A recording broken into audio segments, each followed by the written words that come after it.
श्री शिवाय नमस्तुभ्यम। हमारे ऊपर प्रभु की कृपा है, ये हम कैसे पहचाने?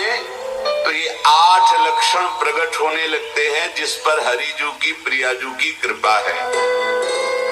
पहला, घोर अपराध करने वाले के प्रति भी दया की भावना, शांति पहला लक्षण है। भाव में भी पहले शांत भाव है। हमारे ऊपर श्री हरिजू की कृपा है, इसकी पहचान ये 8 लक्षण।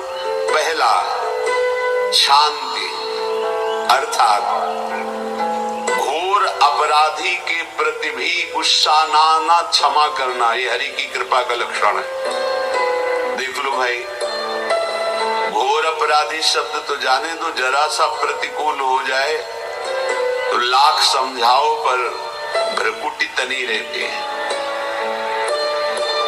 भला ऐसा है? अपराधी पर भी क्षमा का भाव होना, ये हरि कृपा पात्र में ही होगा, अन्य में नहीं। तो अगर अपने हृदय में ऐसा लगे कि ऐसा नहीं है तो हरिजू से प्रार्थना करनी चाहिए कि कृपा करो मेरे में सामर्थ्य आवे।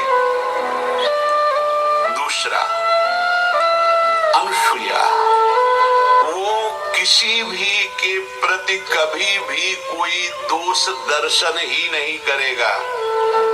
दोष कथन, दोष श्रवण की तो बात जाने दो। अनुसूया, दूसरों के गुणों में दोष ढूंढना ये नहीं होता, हरि कृपा पात्र में ये नहीं होता। ये सब भजन के नाश करने वाले, जैसे पहला अपराधी पर क्रोध कर देना, माया ने भेजा इसीलिए था कि तुम्हारे साथ व्यवहार ऐसा करे कि तुम क्रोध करो, क्रोध करोगे तुम्हारी ऊर्जा शक्ति नष्ट हो जाएगी, अध्यात्म में जो चलने की थी। और कहीं तुमने संकल्प कर लिया तो भजन शक्ति नष्ट हो जाएगी।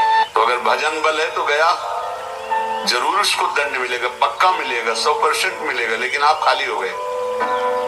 ना भजन करने की वृत्ति रहेगी और ना भजन रहेगा, दोनों बात। अनुसूया, किसी के सद्गुणों में दोष देखना, गुणों में दोष ढूंढना, ये हरि कृपा पात्र में नहीं होता। ये बहुत मंगलमयी बातें जिससे हमारा भजन मार्ग पुष्ट होता है। तीसरा, वो बाहर से और भीतर से पवित्र रहता है, हरि कृपा पात्र।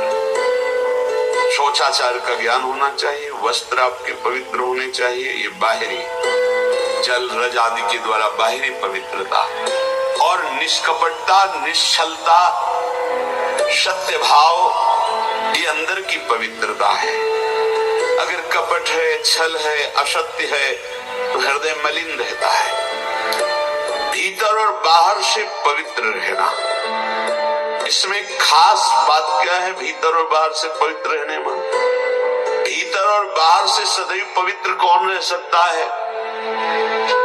बोले जो पुंडरीकाक्ष भगवान श्री हरि का प्रियाजू का स्मरण करता रहता है, वो शवायाभ्यंतर शुचि, वो बाह्य और अभ्यंतर दोनों से पावन रहता है।